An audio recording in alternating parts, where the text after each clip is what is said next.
Hi, and welcome to AnimalZone. I'm Arthur von Wiesenberger, and this handsome fellow is Mikey, my adopted pit bull. AnimalZone is the A to Z on everything about adoptable pets. Whether you're looking for a bird, a cat, a dog, or even a tortoise, we've got experts who can share their knowledge and insights.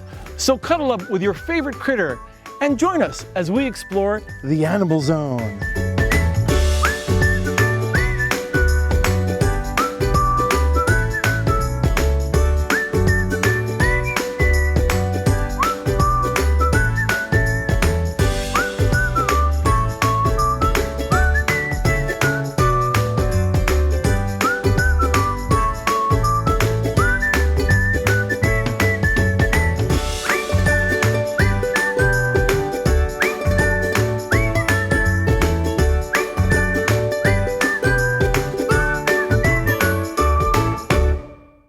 Mikey, you know what we're doing this week? We're going to go see the Animal Shelter Assistance Program, also known as ASAP. They specialize in your other favorite creature, cats. Yeah, they have cats, and not only that, they're going to show us how a cat and a dog can get together. Sounds like a good idea. Then Laura Stinchfield, the pet psychic, is going to take us over to talk with Jill at Shadows Fund, and they've got a dog. His name is Bruno, and he's an old dog, but he's going to teach us some new tricks. And then we're going to go to the Wags and Whiskers Festival, and you're going to have a blast because we're going to have a talent show. Maybe that could be you. What do you think? Well, we'll find out. Here comes AnimalZone. Bonjour Alex. Bonjour Renaud. Happiness? It's great food prepared the French way. Chocolate eclair. What makes you happy? A touch of Paris. Without the trip to France. Handcrafted daily in our bakeries, especially for you. Indulge yourself. Bon appétit. Please visit Renaud's in Gelston, Santa Barbara, Long Beach, and La Cañada, Flint Ridge. The Santa Barbara Humane Society is an independent, local, community-based nonprofit with adoptable animals ready to find a forever home today. At the Santa Barbara Humane Society, we provide low-cost spay and neuter services and vaccinations. It's important for your dogs and cats to get vaccinated to prevent illnesses. And spay and neuter surgeries help prevent unwanted pregnancies and can benefit the health of your pet. At the Santa Barbara Humane Society, we want you to adopt, not chop.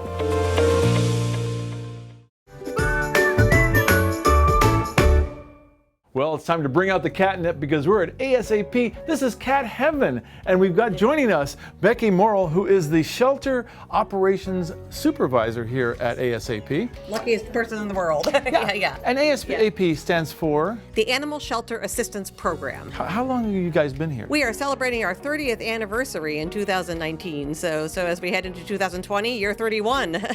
Any idea how many cats you've managed to adopt in those 30 some odd years? We see about 1,000 cats a year here. We do not euthanize anybody, so I would say we have probably seen about 25,000 plus cats leave here in happy outcomes. So that's a fantastic. Yes, it's a lot of cats, isn't it? Yeah, that's a real accomplishment. Yeah. Yeah, you know, I mean, I love cats, and I think most of our viewers love cats. I hope so. But most of the people don't really understand that cats are really kind of a wild creature that have been domesticated over the last about 5,000 years or so, right? Yes. But there are many different kinds. Like there's Abyssinials, which are considered to be a little more like a family cat, right? But then you have some others that are a little less, maybe a little wilder. Yeah. Like Bengal? Bengals, yes, Savannahs, Bengals. We see Bengals through here every now and then, and they're always they're challenging. You usually know they're here because you'll hear them because they're very, very vocal kitties. Yeah. And ginger cats seem to have a certain type of personality. I don't know why. There's like stereotypes about colors, but the stereotypes exist because they're true often. So like orange tabbies are always really sweet, mellow guys. Torties are always known for their attitude, their tortitude. We might go visit Freckles in a second, and she'll tell you exactly how much she does not want to be in a shelter and wishes somebody would come take her home as soon as possible. So, that raises the question. So when someone comes to ASAP and you're adopting a cat that's been in a shelter, what's that transition like, and how do you make the cat feel at home? So cats are very place oriented, right? They're in some ways more acclimated to their place than their people sometimes. So so that's one of the reasons we don't do sort of like outings like they will do with dogs. And the shelter dogs will go to Starbucks for a puppuccino, but the cats don't want to go out for a cattuccino. So we'll counsel people about how to acclimate a cat to the home, and just like a slow introduction process to help them feel comfortable. Can people hear Avery banging on her food bowl behind us? So yeah, so we want kind of a slow, gradual process that will help them feel kind of acclimated to where their new place and understand that that's where they now live. So Right. I mean, there's the old wives' tales that like putting butter on a cat's paws might make it feel more at home right away. Well, the cats like that. Yeah. but I don't know that necessarily bears too much weight. But one of the things we will often do is we'll send them home with a piece of bedding from their cage, so they have something that smells familiar to them, and that kind of helps them feel a little comforted in a new place. Right. Yeah. And now cats have so many different senses, and a lot of those senses are really strong. I mean, their sense of vision is better than ours. Their sense of hearing is better than ours. I assume their sense of smell is better than ours as well. Yes. What are the things you've got to be aware of when you have a cat that you want to cater to those senses so that they feel comfortable? I know that my cat loves to rub his little face against my hands or whatever. Yeah, you were being scent marked with their, That's their what's going pheromones on, huh? their, yeah. So your kitty is saying that you belong to him. So yeah, so he's it's a compliment. Yes. Now, do cats normally naturally like humans, or is that something that they learn to accept? So I think that that many cats like people. I mean, cats are very different from dogs. Cats will choose you, right? Dogs will work harder to be your friends, and cats make you do the work. Yeah, but then you should feel particularly honored when a cat chooses you as their person. Yeah, I think kittens that are born in homes with people, they and their mothers model for them socialization. They will turn out to be good social kittens. Kittens that come into ASAP, they stay in a foster home until they're 2 months old, and they're big enough to be spayed and neutered.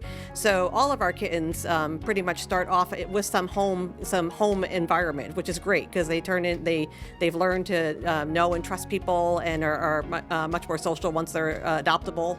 And are ready to become like the perfect home kitten. So, right. Yeah. And so you can come here, you can adopt a cat or a kitten, and you guys also have supplies if people want things that they need to bring home for a cat, right? Yeah, we send everybody home with samples of the food and litter they've been using here to help them with their transition. We have local merchants who have provided us coupons so people can go stock up on all the supplies they need for their cats. So we appreciate that local support from folks. So sounds great. And so in other words, people can come down here, they get their cats, they get their supplies, they get their coupons, and they're going to have a life of cuddling, right? Yeah, we're hoping. Yeah, that's what we hope. So Becky, one of the other things when people bring home a cat, they may have other animals there as well. Yeah. Like a dog. Now, do dogs and cats get on? Often they do, not always, and we always want to set everybody up for success and send our cats into a safe environment, and also make sure that the dogs are going to be safe when the cats get there too. So we actually do an evaluation process where people who have dogs are invited to bring their dogs to the shelter, and we go through a process just seeing how the dog reacts to a cat and how the cat reacts to a dog. People think that we're trying to keep the cat safe from the dogs, but it's a two-way street. Right. You'll have a cat that will just go and just charge the dog and like whack it in the face. So we want to keep everybody in the household safe. So wow. Yeah, so maybe that's great. something we can take a look at, right? Yes. It's always a learning process every time we do one. So they're fascinating. So we'd love to be able to show it to you. Well, okay. Maybe what we'll do is take a quick break, and then we'll see just from the dog's point of view how rough it is, or if it's a cat meow. We'll be right back after these words. Hey, take a look at these loving animals that you can adopt today. And don't worry, if someone beats you to the shelter, there are plenty more wonderful animals ready to find you and their forever home.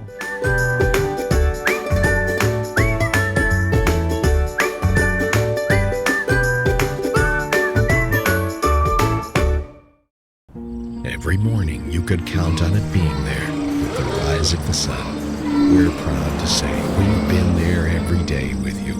The Santa Barbara News Press plans to continue sharing the news of the day with you all through the year and beyond. It's nice to know there are some things you can still count on. The Santa Barbara News Press, serving Santa Barbara since 1855. Subscribe today. Call 1-800-654-3292. And we're back here at the ASAP with Barb, who is the behaviorist here and is working with cats to see how they can be modified or at least adoptable for families, right? Right. We get a lot of them with behavior issues, a lot of really shy cats, some with some pretty bad habits that we work on training them to overcome them. And it's pretty amazing. Now, if you're going into a home where you already have other pets, like we were saying earlier, maybe dogs, you've got to realize whether the dog and the cat are going to get on, right? And that's why we do our dog evaluation testing. And that's what Lisa does. Tell me about that, Lisa. How do you evaluate a dog and a cat together? Well, we're going to have a demonstration, but what we're trying to do is observe the dog's actual behaviors, and that translates into knowing whether or not they're submissive, or they're too interested, or there's, an excitement that we can help the owner figure out how to tamp down a little bit so it doesn't bother the cat. But we also look at the cats. So some cats don't like dogs. And we've had a couple that'll charge right up to the fence and think I'm going to smack that dog if I get a chance. So we don't want to put a dog through that either. So it's a two-way street for us on this evaluation.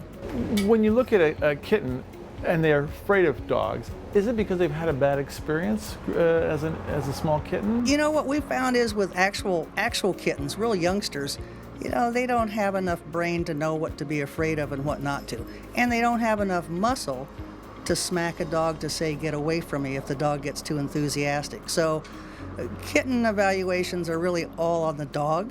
So now you're going to bring in a dog who's am. going to either make it or break it as far as the cat encounter. Right. I know the dog and the owner, but the dog has never lived with a cat. So this is a brand new experience for Poppy, and we'll see what she thinks. Well, let's bring on the Poppy. Okay. Hey, Paul, come around the corner. So this first pass is simply to give nice loose leash, Paul, and just turn around and go back. It gives the dog's nose a chance to get used to the idea about, oh my goodness, there's these things out here. What is that? And I noticed that the cats seem to be pretty mellow about This it. cat didn't seem to see any worry, threat. There's another one coming out from underneath the bench. Kind of curious. So we'll try this again. Okay, Paul, bring her back. And this time, Poppy's just going to come all the way up to the fence. Come on up, Paul. All the way up to the fence and stand there. So she's just looking. She's looking like you would be looking in a store for something. She's not staring. She doesn't have a hard, fixated stare. She just turned and looked at her owner like, is this okay, Dad? Am I doing okay? You don't see a whole lot of excitement, but if you look at her stance, her weight is really more on her back. So take her back around the corner. So when she barks, what is that saying? That was an excited bark. If you notice, she barked. It was a high-pitched bark, and she stepped back. It was like, uh-oh, that cat's staring at me. I don't know what to do. So I'm going to bark, I'm going to tell my owner, and I'm getting a little farther away. So this will tell us something when she comes back. If she immediately, this is a very bold kitty, immediately fixates on the cat or starts to bark or whatever. And then we'll suggest something for the owner to do. Okay, Paul, bring her back. And right there's far enough. Oh, that's all right. So ask her to look at you, Paul.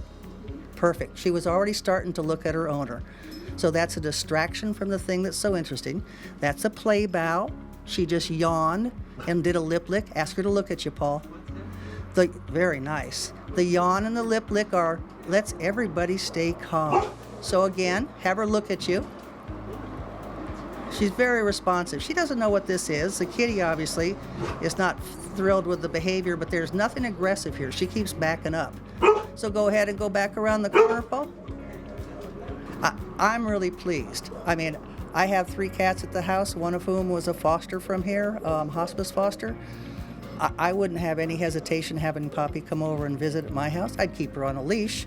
I keep track of her till she gets used to the idea, but she's great. I mean, she's just over a year old, and you know, she's anxious to look at her person, and she's backing up the whole time away from the cat. So it's great. She would definitely pass. So your interpretation is it works, and it just takes a little bit of time, right? And effort on the owner's part. It all comes down to the owner. Right. You know? And you give the cats and the dogs their own space, and they slowly get to know Very each slow. other. And we've got a lot of suggestions. You know, we have people put the kitties in a bathroom when they first get home, put a towel under them, and put a towel under where the dog sleeps. Right. And then you swap the towels tomorrow so that big dog nose can get everything it needs to know about a kitty before it ever even sees it.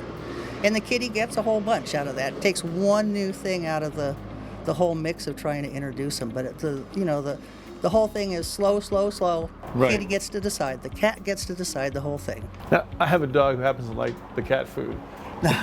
Is that? That's so common. How do you deal with that? Put the cat food up. Yeah. I mean, that's it. That's the only way. It's like litter boxes. Some dogs like litter boxes too, so you got to provide some litter box security for the cat's sake. So. Wow. Lisa, this is fascinating. It really is. It always, Barb and I have so many good talks. You know, she's watching more what the cats are doing, but really watches the dogs too. And dog and cat displayed behaviors can be so opposite of each other for the same reason. So when a kitty's ears go back hard, they're angry. If a dog's ears go back, they're being, oh, I'm so submissive. So you can't take your dog knowledge and just put it onto a cat. You really have to think about which animal we're talking about and what the different signs mean. Barb, I noticed that one kitty who was looking at Poppy started to arch his back. Yeah, that's a real typical reaction, and it's showing fear, but it's also making them look big and ferocious. So they're not, for the most part, running away. We lost 2 of them with the bark because that's a little more intimidating.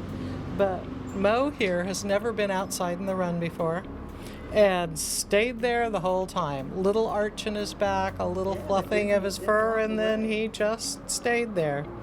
Wow. Tucker or Titan, we can't tell them apart, came right back after the dog was gone, and he's been through many dog tests with us. He's one of our favorite ones because he has a tendency when he knows we're doing it to go up to the fence to see what's coming. Wow.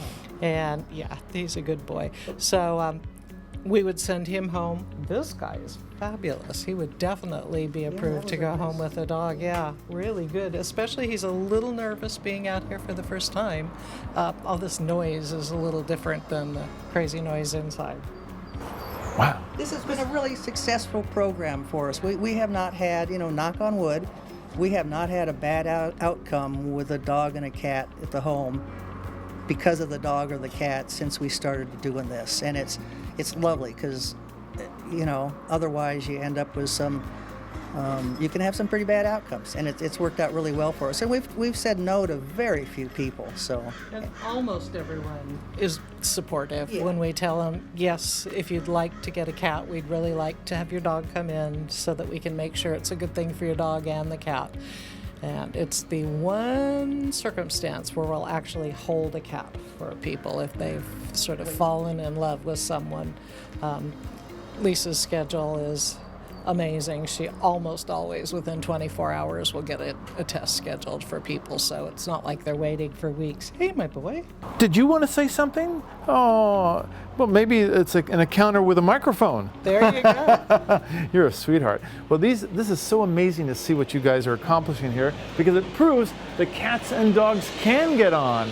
And at ASAP, it's kind of like the United Nations of cats and dogs. So thank you so much for having us today. Well, thank you. And we're going to take a quick break. When we come back, more Animal Zone. Stay tuned. We'll be right back. Hey, take a look at these loving animals that you can adopt today. And don't worry, if someone beats you to the shelter, there are plenty more wonderful animals ready to find you and their forever home.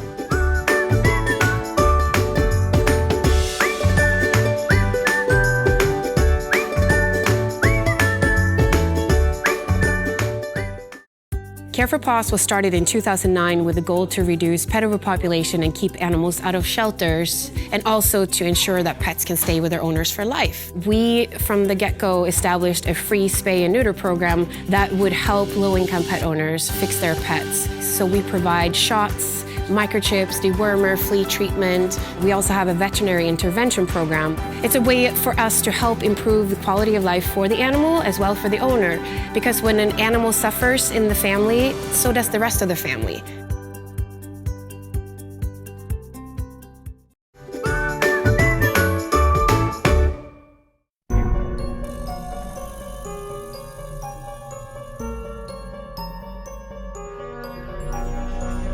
Imagine, if you will, a zone where animals can talk to humans. Submitted for your amazement, The Pet Psychic, as we enter the Animal Zone.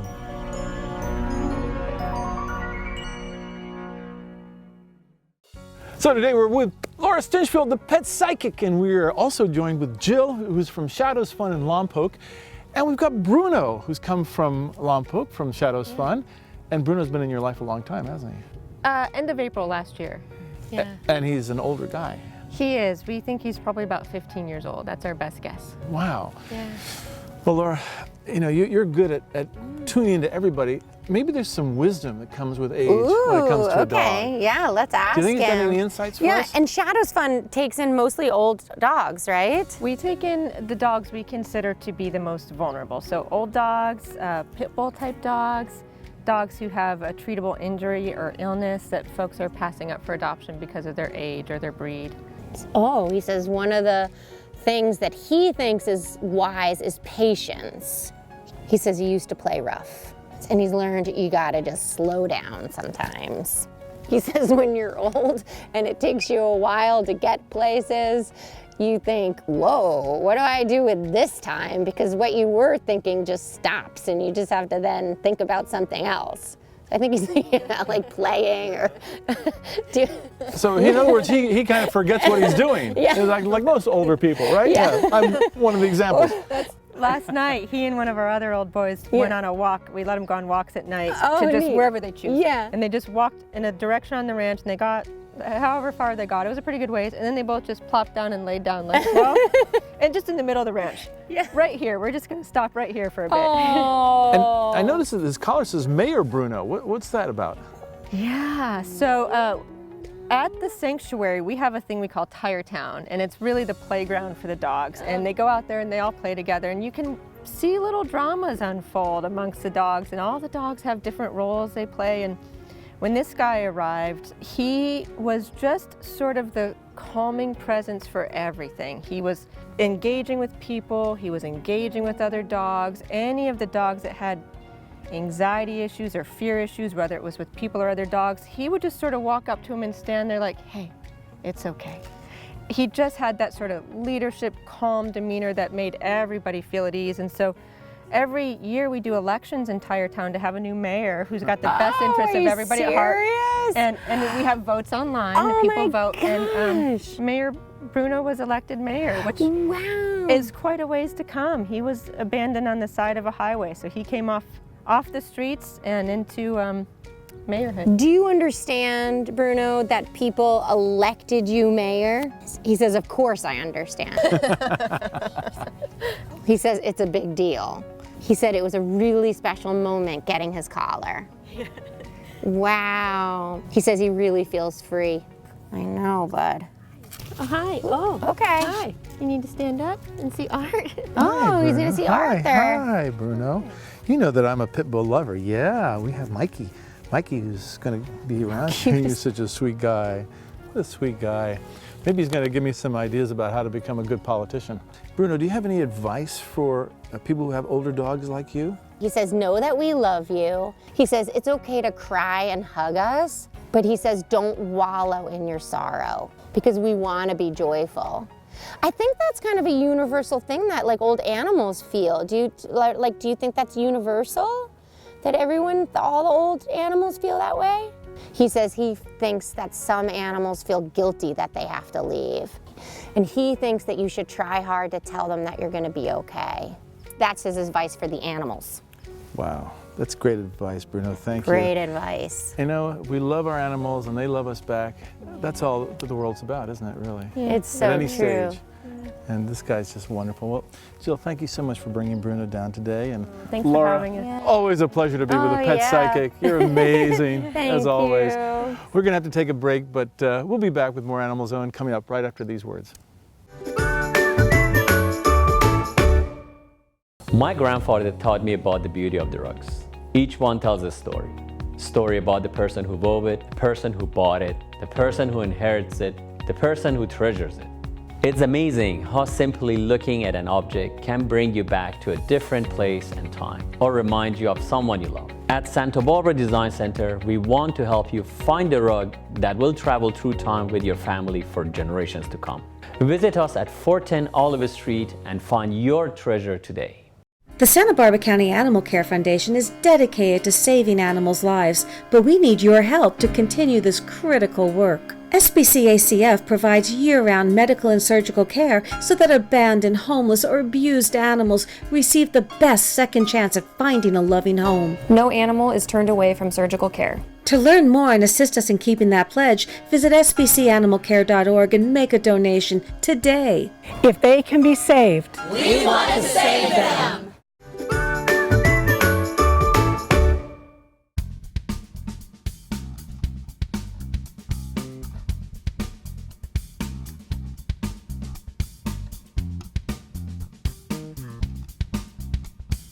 Please, big round of applause, Mr. Arthur von Wiesenberger.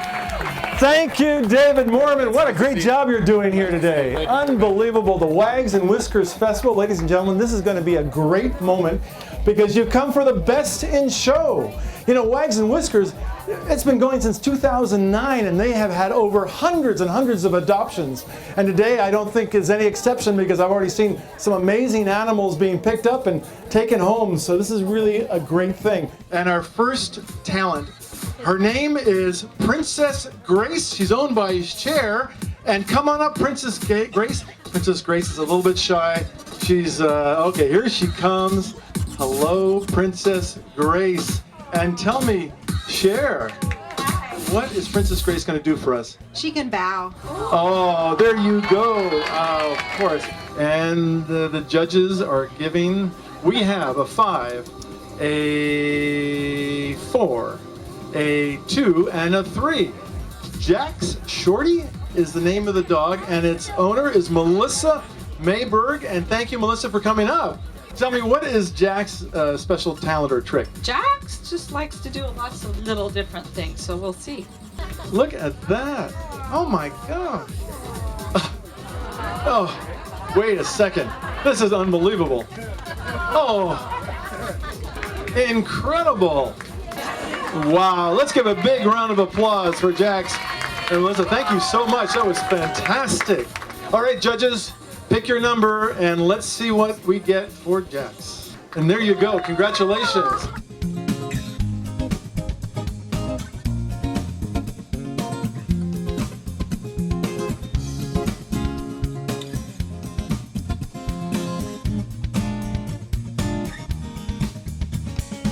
Alrighty, so we have the results for our X Factor. Runner-up was Princess Grace. And our winner was Melissa with her wonderful dog, Jax. Jax and Melissa, congratulations. You guys were the winners, and so well deserved. So talented, the multi-talented Jax. Hi, I'm Jerry Fall, and you're watching AnimalZone. Hi, I'm Carrie Burns, and I'm the Executive Director for the Santa Barbara Humane Society. And what we want you to know is that humane societies are local to each community. No one is associated with the National Humane Society.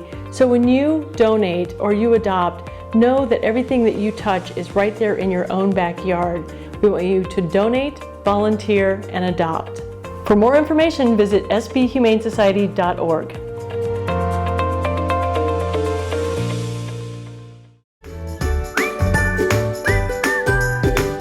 Weren't there some amazing animals and guests? You know, you who adopt animals from shelters, you are the true heroes. If you want to see more about AnimalZone and other things, check out our website, animalzone.org, and we look forward to seeing you next time. Never was a friend so true, never was a friend like you. Canine, you're mine. best friend. Canine of mine, friend for all time. So glad you're my best friend.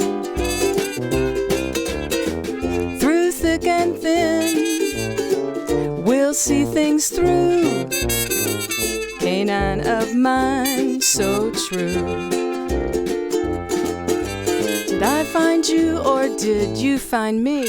Either way, it's still serendipity. When I saw you, it was plain to see you weren't just another lassie wannabe. Oh, canine of mine, friend for all time. I'm so glad you're my best friend.